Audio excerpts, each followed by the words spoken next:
तो बच्चों आज एक्सरसाइज 7.1 डिस्कस करने वाले हैं आपके ट्रायंगल्स की। तो बेटा अगर आप सबको पता हो, हमने अभी तक जितना डिस्कस किया है उसमें मैंने आपको कॉन्ग्रुएंट ट्रायंगल्स बोले। हमने कॉन्ग्रुएंट ट्रायंगल्स डिस्कस किए। उसके बाद हमने वो क्राइटेरिया बोले कि कौन से रूल से हम बता पाएंगे whether two triangles are congruent और नॉट। और मुझे उम्मीद है कि आपको वो कॉन्ग्रुएंस का वो आइडिया आया होगा कि दो ट्रायंगल्स कब कॉन्ग्रुएंट होते हैं, जब वो बराबर एक दूसरे को ओवरलैप करें। तो जो क्राइटेरिया आपने पढ़े थे कि दो ट्रायंगल्स को हम कैसे कॉन्ग्रुएंट दिखा पाए, उसमें सबसे पहला क्राइटेरिया आपने पढ़ा था ये SAS। कौन सा वाला पढ़ा था? SAS वाला पढ़ा था आपने। थोड़ा सा इसको छोटा लिखते हैं। तो बेटा आपने पढ़ा था SAS इफ यू रिमेंबर। तो दूसरा कौन सा आपने पढ़ा था? ASA पढ़ा था आपने। एंड थर्ड वन पढ़ा था आपने AAS। और भी दो क्राइटेरिया आपको मिलेंगे SSS और RHS, वो हम अगले आने वाले लेक्चर्स में डिस्कस करेंगे। लेकिन बेटा ये है कि SAS मतलब कि दो साइड्स के बीच में एक एंगल, और ASA मतलब कि दो एंगल्स के बीच में एक साइड, और AAS मतलब ये इससे बना था। जिसको नहीं पता वो प्रीवियस लेक्चर पे जाए, लेक्चर 3 पे जाए, उसको आराम से समझ आ जाएगा। तो लेकिन but before discussing this exercise 7.1 question 1, let me discuss why this is not the criteria, कि ऐसा क्राइटेरिया आपको नहीं मिला सुनने को। AAA एंगल एंगल एंगल, कि अगर दो ट्रायंगल्स के एंगल्स आपस में बराबर है, क्या वो दो ट्रायंगल्स कॉन्ग्रुएंट होंगे?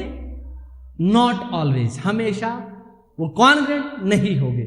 जैसे आपके पास एक एग्जांपल है, so you can take example of this. आप ये वाला एंगल ले लो, इसका 60 60 60 रख लो, हर एक 60 60 60, और ये थोड़ा सा बड़ा ट्रायंगल ले लो, इसका भी 60 60 60 रखो। तो इस सारे के, इस ट्रायंगल के जितने भी एंगल हैं वो इसके बराबर है। तो एंगल एंगल एंगल क्राइटेरिया से ये दोनों ट्रायंगल्स कॉन्ग्रुएंट होने चाहिए, तो नहीं है। तो ये क्राइटेरिया क्यों नहीं है? क्योंकि देखना बेटा, ट्रायंगल्स का साइज छोटा बड़ा हो सकता है, इवन दो कि उनके एंगल्स बराबर हो। तो ये बात आप याद रखो। ये होता क्या है, आप इसको जूम इन करते हो, इसको बड़ा करते हो, एंगल फिर भी 60 ही रहेगा, बस साइड बढ़ेगा, और वो भी इन इक्वल प्रोपोर्शन। वो आप आगे सीखोगे सिमिलर ट्रायंगल्स में ऐसा क्या होता है। लेकिन ये बात आप अच्छे से याद रखोगे बेटा कि आपका जो क्राइटेरिया है, कौन सा वाला क्राइटेरिया, कि AAA angle angle angle criteria आपके पास एज सच नहीं है। इससे आप कभी कॉन्ग्रुएंस नहीं दिखाओगे, तो आप गलत कर रहे हो अगर आपने ऐसे कॉन्ग्रुएंस दिखाई। तो अब हम बेटा आएंगे क्वेश्चन 1 पे। तो क्वेश्चन 1 क्या है? इन quadrilateral ABCD, so you have given a quadrilateral, आपके पास एक क्वाड्रिलेटरल दिया गया है ABCD, so this is the quadrilateral. अब उसके बाद क्या पूछा इसने?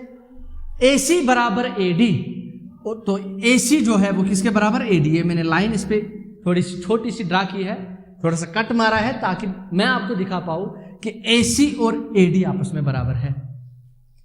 तो देखो बेटा, आपके पास एक इसने क्वाड्रिलेटरल दिया ABCD वाला, और इसमें क्या बोला? AC जो है वो AD के बराबर है। लेकिन बीच में जो डायगोनल इसने डाला AB, इससे दो ट्रायंगल्स बन गए। एक ये वाला ट्रायंगल बना, एक ये वाला ट्रायंगल बना। दो ट्रायंगल बने कि नहीं बने? और जितनी भी फिगर्स आपके सामने आएगी, आप ट्रायंगल ढूंढो उसमें, क्योंकि आप कॉन्ग्रुएंट ट्रायंगल्स पढ़ रहे हो। तो इस फिगर में दो ट्रायंगल बने। कौन कौन ट्रायंगल बना? ABC, एक ये वाला ट्रायंगल बना, और दूसरा ट्रायंगल बना ADD। तो क्वेश्चन आपको पता है क्या होगा? क्वेश्चन यही होगा कि आप दिखाओ ये दो ट्रायंगल्स कॉन्ग्रुएंट है। अब देखो, show that this triangle ABC is congruent to triangle ABD। So this is the question. लेकिन क्या है कि इसने और एक बात बोली। एक तो इसने AC बोला बराबर है AD के, और उसके बाद बोला AB। ये जो AB आपने डायगोनल ड्रा किया, this bisect this angle A, ये एंगल A को बाइसेक्ट करता है। देखो, ये एंगल A था बेटा हमारे पास, ये एंगल A था, इस A को बाइसेक्ट किया इसने, AD ने। मतलब जितना ये होगा उतना ही अब ये होगा। बात समझ आई? बाइसेक्ट करने का मतलब दो बराबर हिस्से। तो इस AB ने इस एंगल A को दो बराबर हिस्से किए। सो हम लिखेंगे यहां पे सॉल्यूशन में, क्या लिखेंगे हम? सॉल्यूशन में हम पहले गिवन लिखेंगे। सो व्हाट इज गिवन, तो हम इसके सॉल्यूशन पे आएंगे। इस साइड पे, तो इसका सॉल्यूशन लिखेंगे हम। So let's write it solution. तो सॉल्यूशन में बेटा सबसे पहले गिवन क्या है? So what is given? Given दो चीजें हैं, एक ये चीज कि AC और AD आपस में बराबर है, ये पहली चीज गिवन है। और दूसरी चीज क्या है गिवन? दूसरी चीज ये है कि AB बाइसेक्ट्स एंगल A। जब AB बाइसेक्ट करता है एंगल A को, इसका मतलब एंगल CAB, ये वाला एंगल CAB, ये वाला एंगल बराबर होगा किसके? इसके BAD के। अरे इसके दो हिस्से हुए ना, ये एक हिस्सा, ये एक हिस्सा, तो ये हिस्सा कौन सा है? CAB है, और ये वाला हिस्सा कौन सा है? ये BAD है, तो ये आपस में बराबर हो गए। तो angle this is equal to angle BAD, angle CAB is equal to angle BAD. Clear? तो आगे टू प्रूव क्या करना पड़ेगा हमें, वो हम यहां पे लिखेंगे टू प्रूव। तो प्रूव आपको करना है यही ट्रायंगल दिस, प्रूव आपको करना है triangle ABC is congruent to triangle ABD। तो इसके प्रूफ पे आते हैं। प्रूफ देखो बेटा, प्रूफ पे आए। जो दो ट्रायंगल्स आपको कॉन्ग्रुएंट दिखाने होंगे, उन्हीं दो ट्रायंगल्स को आप लाओ। तो वो दो ट्रायंगल्स को पकड़ते हैं, तो लिखेंगे in triangle ABC and triangle ABD। जिन दो ट्रायंगल्स को आपको कॉन्ग्रुएंट दिखाना होगा, वही दो ट्रायंगल्स को हमेशा पकड़ो और देखो क्या क्या बराबर है। अभी हमारे पास दो रूल्स है, तीन रूल्स है, SAS, ASA, AAS, उन्हीं तीन में से एक अप्लाई होगा। अब देखते हैं, ये दो ट्रायंगल्स को मैं थोड़ा सा आपके लिए अलग अलग बनाऊंगा। एक ट्रायंगल ऐसे है कुछ, तो इसका नाम है A, इसका नाम है C, यहाँ पे इसका नाम है B, और दूसरा ट्रायंगल कुछ ऐसे है, उनको मैंने अलग अलग कर दिया ऐसे। So this is A, this is B and this is D। यही दो ट्रायंगल्स है ना। अब मुझे आप बोलो बेटा क्या गिवन है? दिस AC बराबर AD, तो इसका AC इसका AD आपस में बराबर। अगर आप ऐसे भी करोगे ना, इसको पकड़ो, यहाँ पे इस पे गिराओ, तो बराबर ओवरलैप करेगा ना। तो कॉन्ग्रुएंट ऐसे भी दिख रहा है, लेकिन आपको ये दिखाना होगा, आपको ये, तो ये गिवन है ना, तो लिखेंगे हम। तो AC किसके बराबर है बेटा? AC है AD के बराबर। क्यों? Because it is given. तो साइड में लिखना आप ऐसे S, तो S आ गए, दो साइड आपस में बराबर आ गए। और क्या गिवन है? दिस CAB, ये देखो ये CAB इसमें आ गया। अभी आपने देखा था this CAB is equal to BAD, और वो BAD इसमें है, तो आ गया ना। तो एंगल CAB किसके बराबर आया? एंगल BAD के बराबर आया। And this is again given, ये भी गिवन है, तो ये एंगल आ गया, तो SA आ गया। अब और एक कोई कॉमन है ना इसको, अरे AB इसमें भी, AB इसमें भी, तो AB आ गया। So AB is equal to AB, so this is common, this is common, इसको S मान के चलो। तो SAS रूल से देखो बेटा, इस ट्रायंगल के दो साइड, इस ट्रायंगल के दो साइड्स के बराबर, और इंक्लूडेड एंगल दोनों का आपस में बराबर, तो ये दो ट्रायंगल्स कॉन्ग्रुएंट हुए बाय विच क्राइटेरिया? तो देयरफॉर लिखेंगे यहाँ पे, therefore triangle ABC is congruent to triangle ABD। ये लिखो भी किस रूल से? By SAS congruent. और उसके बाद क्वेश्चन में बोलता था आप इस BD और BC के बारे में क्या बोल सकते हो? अरे बात सुनो, जब आप इसको इस पे गिराओगे, ये BC पे कौन गिरेगा? BC पे BD गिरेगा। क्या अगर दो ट्रायंगल्स कॉन्ग्रुएंट है, जो जिस पे गिरता है वो बराबर नहीं होता है, जो जिस पे गिरेगा वो बराबर होगा ना उसी के। तो ये BC पे कौन गिरेगा? BC पे BD गिरेगा, तो BC किसके बराबर होगा? BD के बराबर होगा। इसको क्या बोलते हैं? इसको बोलते हैं CPCT। CPCT बोले तो corresponding parts of congruent triangles are equal, कि जो जिस पे गिरेगा उसको कॉरस्पॉन्डिंग पार्ट बोलते हैं। इस BC पे कौन गिरेगा? इस BC पे BD गिरेगा, तो BC पे जब BD गिरेगा वो तो बराबर होगा by CPCT, by corresponding parts of congruent triangles, they are equal. So this BC has to be equal to this BD। और बाकी के सारे एंगल, ये वाला एंगल इस वाले एंगल के बराबर आएगा, ये वाला एंगल इस वाले एंगल के बराबर आएगा। So this proves your question 1। अब हम क्वेश्चन 2 पे जाएंगे बेटा। So let us see what is question 2। तो क्वेश्चन 2 आपके लिए बड़ा आसान है, उतना बड़ा मसला है नहीं। तो देखो बेटा ABCD, फिर से क्वाड्रिलेटरल दिया गया, ये देखो ABCD। So given a quadrilateral ABCD, उसके बाद in which AD is equal to BC, तो तो ये ए डी किसके बराबर है, ए डी किसके बराबर, ये बी सी के बराबर। बात समझ आई कि नहीं आई। उसके बाद एंगल डी ए बी, ये देखो एंगल डी ए बी, ये वाला एंगल जो है ना वो किसके बराबर है, एंगल सी बी ए के बराबर है, सी बी ए के बराबर है।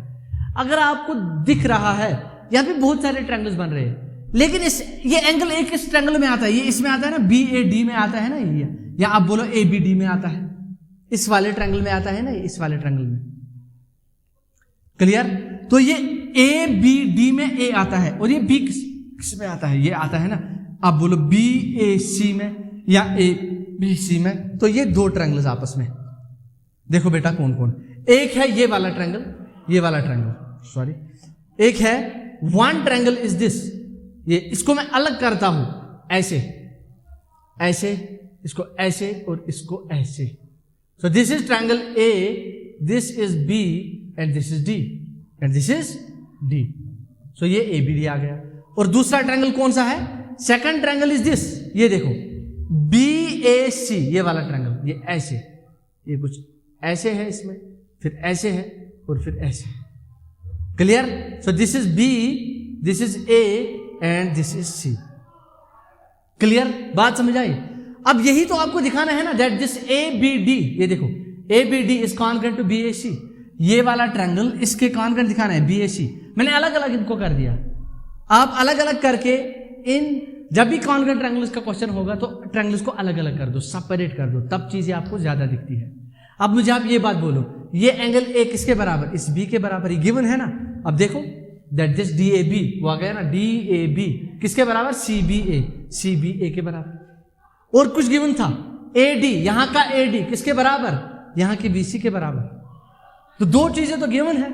देखो ए डी बराबर बी सी, सो लिखेंगे ए डी बराबर बी सी, तो ये गिवन है। क्लियर बेटा। और लिखेंगे ये एंगल कौन सा वाला एंगल, इसका नाम भी देते हैं एंगल डी ए बी या बी ए डी, आप बोलो। So angle D A B किसके बराबर, एंगल सी बी ए के बराबर, एंगल सी बी ए के बराबर। तो ये भी गिवन है।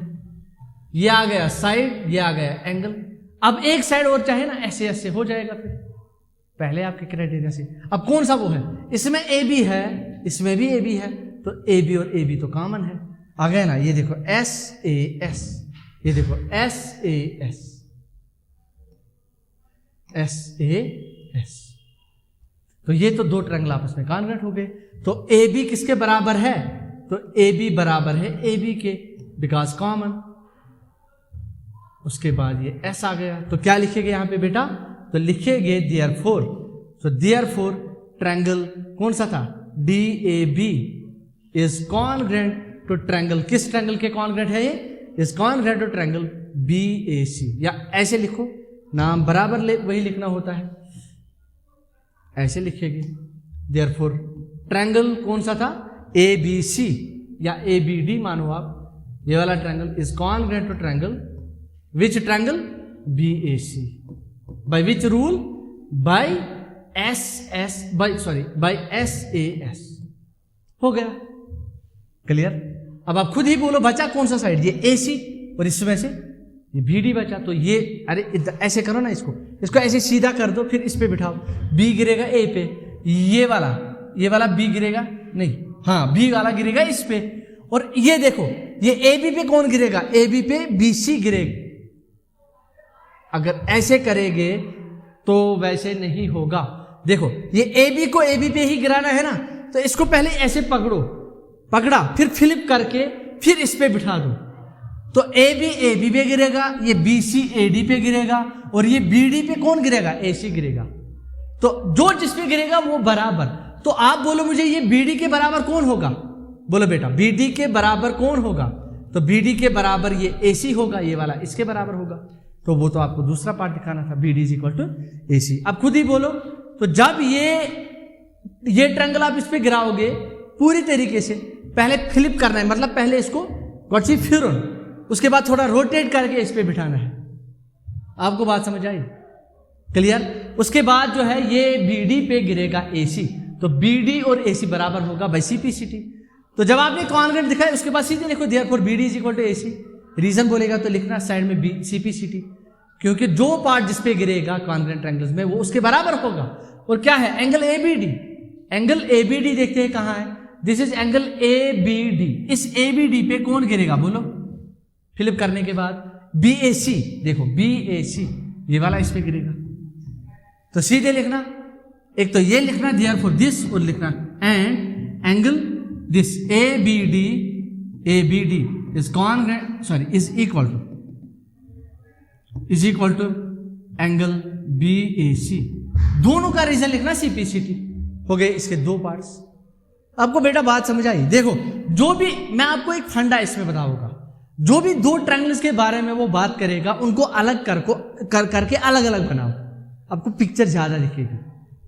उसके बाद उनको कॉन्ग्रेंट दिखाने के बाद उनको कोइंसाइड कराओ, जो पार्ट जिसपे गिरेगा वो आपस में कॉन्ग्रेंट हो, वो आपस में बराबर हो गए बाय CPCT। आपको बात समझ आई कि नहीं आई? तो नेक्स्ट क्वेश्चन पे जाते हैं, और ये लास्ट क्वेश्चन आज डिस्कस करते हैं। इसके बाद नेक्स्ट लेक्चर में और क्वेश्चन लाएंगे। देखो बेटा AD और BC इक्वल परपेंडिकुलर्स है, ये दो परपेंडिकुलर है किस पे, लाइन सेगमेंट ABB। मानो आपके पास एक ऐसी लाइन सेगमेंट AB है ऐसे, सो you have a line segment AB, से दिस इज AB।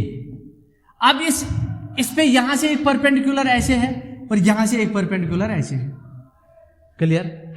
और इसका नाम इसने रखा है, यहां पे था, इसका उल्टा मैंने नाम रखा यहां पे। तो बेटा देखना,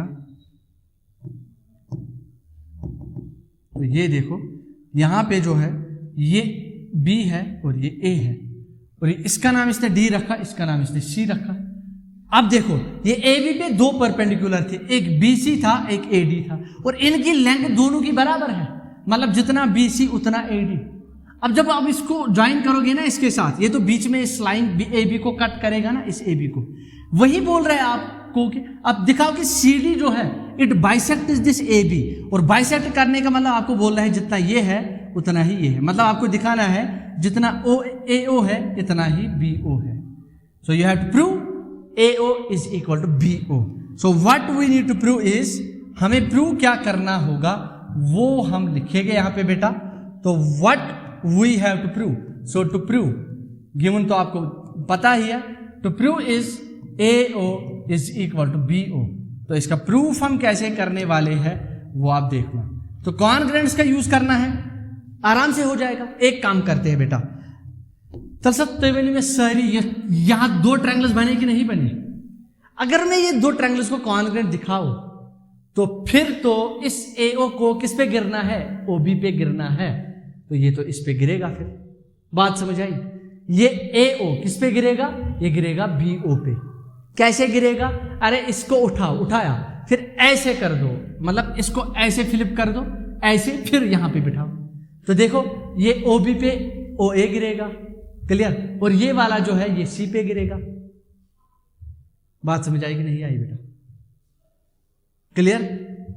और मतलब आप पहले इसको ऐसे ऐसे करके ये तो इसको इस पे गिराना है ना, या मतलब देखो इसको बाहर निकाल के आप एक काम कर सकते हो, रफ पे बनाओ पेज पे, ये ही वाला सिचुएशन, और दोनों ट्रायंगल्स को काटो, और फिर देखो मुझे रोटेट करना है, फ्लिप करना है। फ्लिप मतलब इसको आपको उल्टा भी करना पड़ेगा, फिर रोटेट करके इस पे बैठेगा। तो इस AD को तो इस पे भी बैठना है ना, और इस AO को इस पे बैठना है BO पे। तो बात ये समझो कि ये दो ट्रायंगल्स को कॉन्ग्रेंट दिखाते हैं। ये दो ट्रायंगल्स कॉन्ग्रेंट हुए, उसके बाद ये AO सीधे BO पे गिरेगा। कैसे गिरेगा आप वो देख लो। बात समझ आई बेटा? तो अब ये दो ट्रायंगल्स को कैसे कॉन्ग्रेंट करेंगे? तो हम बोलेंगे इन ट्रायंगल A, मानो ऐसे, इन ट्रायंगल ऐसे, इन ट्रायंगल OAD, हम ये वाला ट्रायंगल उठाते हैं। So in triangle OAD and triangle OBC, OAD and OBC, तो ये OAD हो गया, ये OBC हो गया। अलग अलग करके देखते हैं। बोलो ये वाला, ये जो एंगल है ना, ये वाला एंगल ये B के बराबर, सो यहां पे लिखेंगे angle A is equal to angle B। क्यों? क्योंकि गिवन है, क्लियर? तो ये एक एंगल आ गया। उसके बाद आप मुझे बोलो क्या ये एंगल और ये एंगल आपस में बराबर नहीं है, और ये वाला एंगल इस ट्रायंगल में, ये वाला एंगल उस ट्रायंगल में? क्यों बराबर है? Vertically opposite angles are always equal, clear?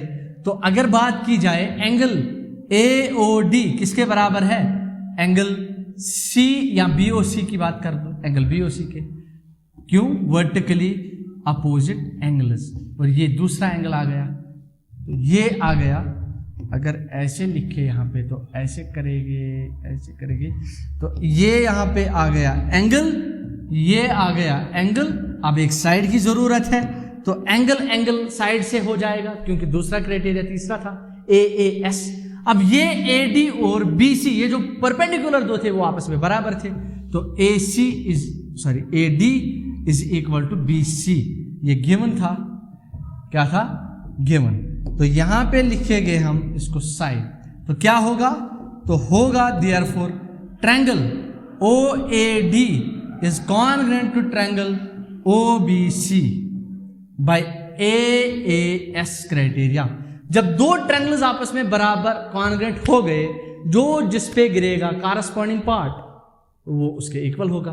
तो ये OB पे कौन गिरेगा, इस पे OA गिरेगा, तो OA किसके बराबर आ गया, तो सीधे लिखेंगे इंप्लाइज या therefore OA is equal to OB, तो यहां लिखेंगे CPCT। अब ये OA और OB बराबर आ गए, मतलब ये जो CD है इसने इसको बाइसेक्ट किया है, तभी तो दो हिस्से बराबर हुए ना। देखो ये इसको काट दिया ना ऐसे O पे, तो ये AO और OB तभी बराबर आया जब इसने इनको बराबर बाइसेक्ट किया। तो सीधे लिखेंगे यहां से implies this CD bisects AB। तो यही आपको प्रूव करना था। आज के लेक्चर में हम यही तक करेंगे। ये 3 क्वेश्चन आप प्रैक्टिस करो, अगर नहीं आता है तो जरूर बोलिए सर कहीं पे कंफ्यूजन हुआ तो वो लेटर ऑन देखेंगे, लेकिन बस आप AAS रूल को समझो, ASA रूल को समझो, SAS रूल को समझो, तो बाकी क्वेश्चन है नेक्स्ट लेक्चर्स में आएंगे, इनको प्रैक्टिस करो। अगर आपको नहीं आ रहा है समझ तो वापस जाओ, ये तो रिकॉर्डेड लेक्चर है, आप इसको 3-3 बार भी देख सकते हो। अगर आपको लग रहा है कि सर की स्पीड ज्यादा है तो आप वापस आ जाओ 2-2, 3-3 बार, और आप समझोगे अच्छे से। वैसे कोई रॉकेट साइंस है नहीं कि नहीं समझोगे। तो बस ये थे आपके सामने क्वेश्चंस, नेक्स्ट लेक्चर में देखेंगे कैसे बाकी क्वेश्चंस को हम वो करेंगे।